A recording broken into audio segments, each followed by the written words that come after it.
if I told you I was completely wrong about Pillion the first time I watched it? Not slightly wrong. I misunderstood the entire story, and only after watching it a second time, everything clicked.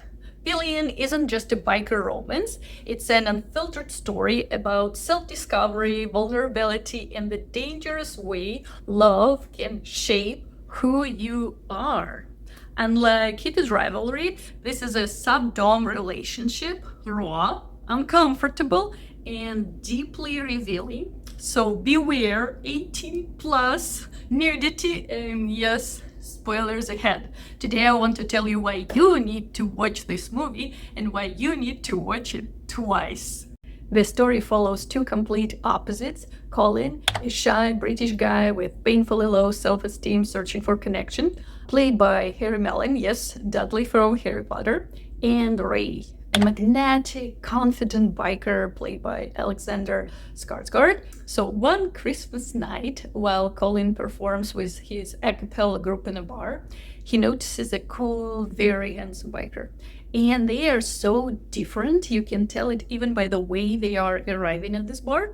Ray is racing down the streets in white leather, while Colin is riding in the backseat of his parents' car. And yet, Ray approaches Colin first. Colin was standing at the bar when Ray walked up to him.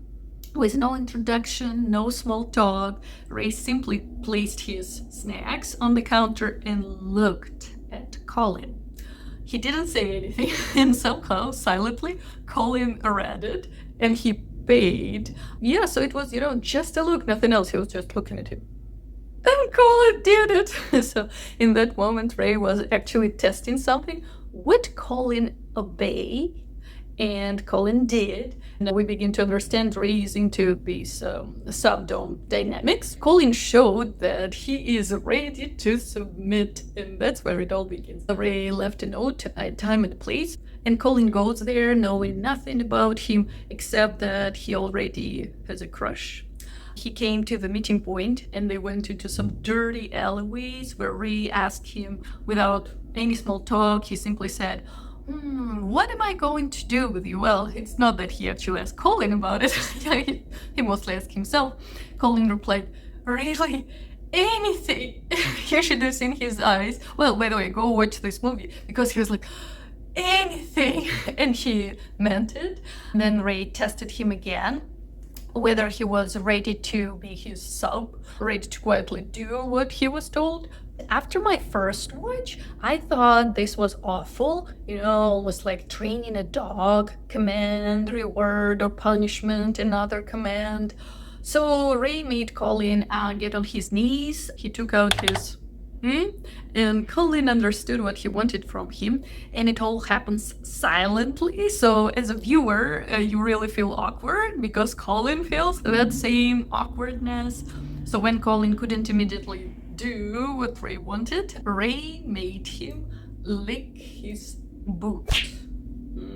By doing that, Ray killed two birds with one stone. I think he tested the waters again to see if Colin was the right fit for him, if he would actually do it. And also he introduced Colin to the punishment system, I think. I'm not an expert, but as far as I understand, in these dynamics, the submissive has to obey, and if they let their master down, there is punishment. So Ray tested whether Colin was okay with that, and Colin did it. You would say, what? Why did he do it? Well, Colin had a crush on Ray already. He was mesmerized because Ray felt so out of his league, and yet he chose him. So on top of that, Colin had very low self-esteem and didn't see his own value, almost as if he wasn't as important as Ray or anyone else. So he gladly obeyed. Yeah. Later, Ray invites him over. He picks Colin up on his cool motorbike, and Colin sits in the Pillion seat, the passenger seat behind the rider. So that's the title. And actually, that's a metaphor. Colin isn't driving his life yet. He's riding behind someone else. Yeah, so Colin thought it would be just a regular one-night stand, and he couldn't believe his luck. But almost immediately, something feels off. Ray acts weird. He doesn't really talk to him, like no small talk, no connection. Instead, he just lays out the rules. He shows Colin exactly what being with him would look like. Colin is supposed to cook, clean, attend while Ray eats, reads, plays the piano, well, basically serve him in any way. And most importantly, don't ask questions. So Ray makes the rules very clear. And Colin is surprised, of course he is. But because of his low self-esteem, he doesn't dare to argue, he doesn't dare to question anything. He's afraid to scare this away, this opportunity, the chance to be with Ray. And then it gets even more unexpected. Colin finds out he's going to sleep on the floor by Ray's bed. And this scene is so uncomfortable to watch because we feel exactly what Colin feels, like disoriented, maybe even a little disrespected.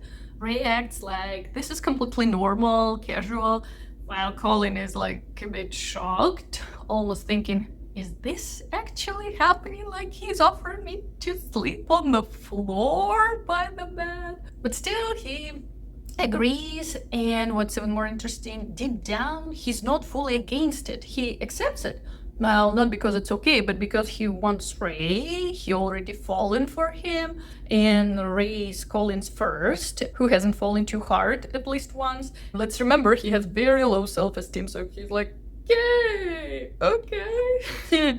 We see that Colin is, genuinely in love and he's happy with whatever Ray offers him. For Colin, it's a completely new world, a world away from his overprotective parents, where he feels chosen. So why is Ray like this? My interpretation is that Ray is terrified of feelings. Maybe he had some difficult, heartbreaking relationship before, so now BDSM becomes emotional distance structure instead of vulnerability. And I believe he've been in these relationships before, so Colin is not his first one, but like why he chose it at the very beginning, I don't know much about it. So if you know more, let me know, but that's my interpretation. And what I respect about Ray is that he knows exactly what type of relationship he wants now. For whatever reasons, maybe past traumas, he shows it to Colin right away. So the dynamic between them is neither healthy or sustainable, but Ray isn't portrayed as an antagonist or as cruel. No, he doesn't hide his true intentions behind,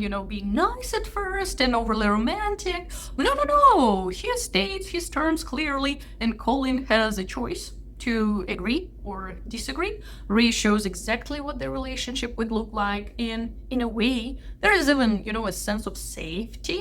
I do this, you do that, we don't cross boundaries, there is a structure, a kind of guarantee. While you follow these rules, I follow mine, but then Ray himself crosses that line, and that's when everything starts to fall apart. At first, Colin agrees to everything, and it goes well. Colin becomes Ray's submissive, I think, and they are not equals, like Shane Hollander and Ilya Rozanov. No, Colin, unfortunately, is the Pillion, the second seed, but he seems perfectly okay with it. He enjoys it. He becomes a part of that subculture and other people welcomes him in. He separates a little from his parents and begins exploring new things. And through new experiences and conversations with new people, he grows. And what I like here is that they don't go into excessive detail like 50 Shades of Grey. What they do show, and they show it very realistically, is enough for us to understand what this life is like latex, obedience to orders, lying naked on the table and being available to other passing by, carrying things, cooking, following shopping lists, always being available, never really asking questions, staying on standby while Ray plays the piano, watches TV, or eats. So for most people, it may not look healthy, but we see that Colin is genuinely happy. And as long as there is mutual consent, It's not my place to judge. Also, the music, oh, it's so good. You know, there is like one do, like love him, I love him, I love him. And where he goes, I follow, I follow, I follow. Oh, so good. I wanted to include songs here, but I can't because of the copyright rules. So I'll include them in the description. You need to listen to them. They're so good. It makes you feel Colin's happiness, how he felt at that moment. So I watched it twice, and then actually I watched a third time. But after my first watch, when for the most of the film you feel awkward because you're seeing everything through Colin's eyes, I didn't notice much of Ray's performance. He just seemed distant. But after my second watch, I take my words back. We actually see that Ray slowly warms up to Colin too. Maybe it's part of that subculture, but Ray was wearing a neck chain with a ring on it.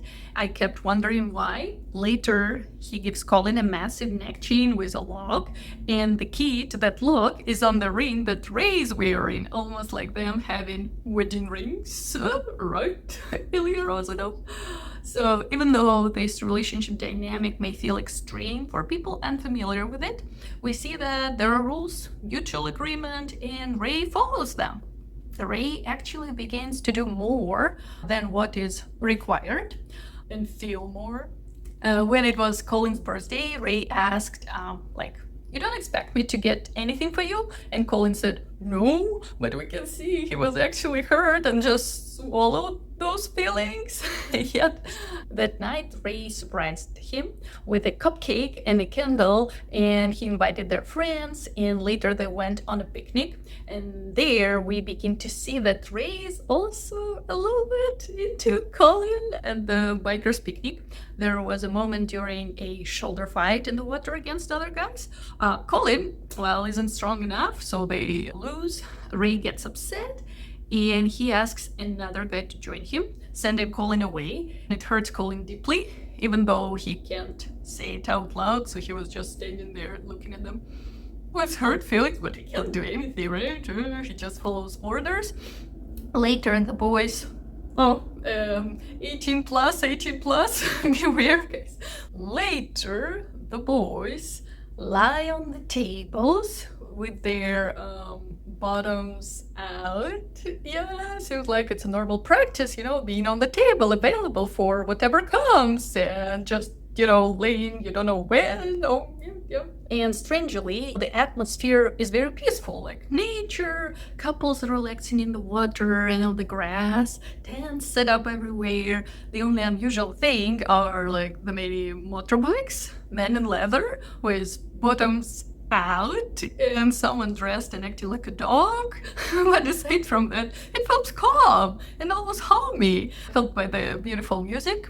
So Colin lies on the table with the other boys when Ray comes up, but deliberately passes Colin and goes to another dude and let him, get started on him.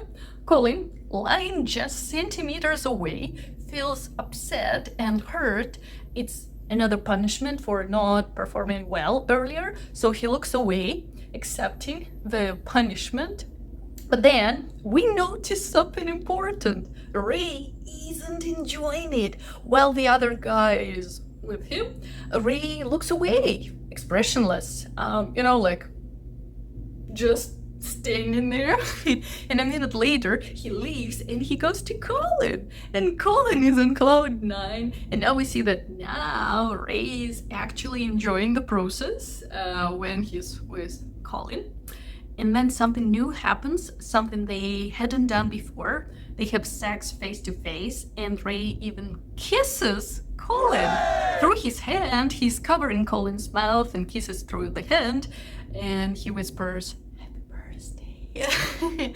Yeah, so here Ray slightly breaks their boundaries. He shows that he cares about Colin, well, maybe a little bit, and that becomes the beginning of the shift that follows.